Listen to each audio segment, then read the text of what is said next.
হিমাচল প্রদেশের অনূর্ধ্ব 23 ক্রিকেট দলের লোকাল ম্যানেজারের দায়িত্ব পেল জলপাইগুড়ির পার্থপ্রতিম মণ্ডল। আগামী 15ই নভেম্বর থেকে কলকাতার ইডেন গার্ডেনে অনুষ্ঠিত হতে যাচ্ছে পশ্চিমবঙ্গ বনাম হিমাচল প্রদেশের অনূর্ধ্ব 23 ক্রিকেট দলের খেলা। আর সেই খেলায় হিমাচল প্রদেশের লোকাল ম্যানেজারের দায়িত্ব পেল জলপাইগুড়ি ডিএসের সাথে যুক্ত তথা আরএসএ কোচিং সেন্টারের কোচ পার্থপ্রতিম মণ্ডল। গতকাল সিএবি থেকে এই সংবাদ জলপাইগুড়ি জেলা ক্রীড়া দপ্তরে আসতেই খুশির পরিবেশ তৈরি হয়। জলপাইগুড়ি জেলা ক্রীড়া সংস্থা আরও এক ধাপ এগিয়ে গেল বলে অনেকেই মনে করছেন। পার্থবাবু এই নতুন দায়িত্ব পাওয়ার বিষয়ে জানান, তিনি এই দায়িত্ব নিষ্ঠার সাথে পালন করবেন। পার্থর এই খবরে খুশি প্রকাশ করেছেন জেলা ক্রীড়া সংস্থার সকল কর্মকর্তারাও। উল্লেখ্য, পার্থ বাংলা ক্রিকেট দলের খেলোয়াড় ঋষভ বিবেকের কোচ ছিলেন। এজের বেঙ্গল ভার্সেস হিমাচল প্রদেশের খেলা অনুষ্ঠিত হচ্ছে ইডেন উদ্যানে আগামী 15 নভেম্বর থেকে।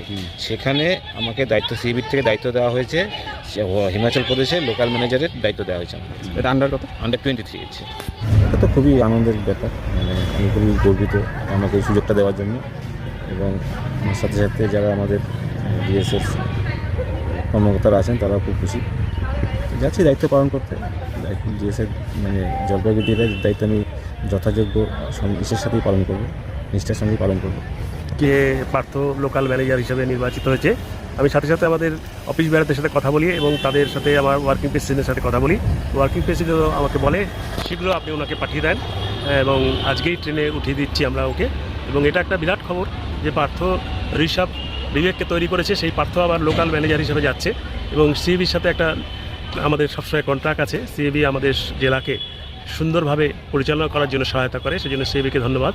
এবং পার্থর এই যোগ্য সম্মান পার্থ পাচ্ছে, আস্তে আস্তে পার্থ হয়তো আরও সম্মান পাবে, এটা আমার আশা। কোন জায়গায় কি আমাদের পার্থ অ্যাকচুয়ালি আরএসএর কোচিং ক্যাম্প যেটা আছে সেটা পরিচালনা করে, এবং ও জলপাইগুড়ির যে সমস্ত প্লেয়ার কোচদের যে আছে তাদের কোচদের নিয়েও থাকে, এবং কোচদের সাথে ওর ভালো রিলেশন আছে, এবং জলপাইগুড়ির একজন ভালো কোচ হিসাবে ও আছে।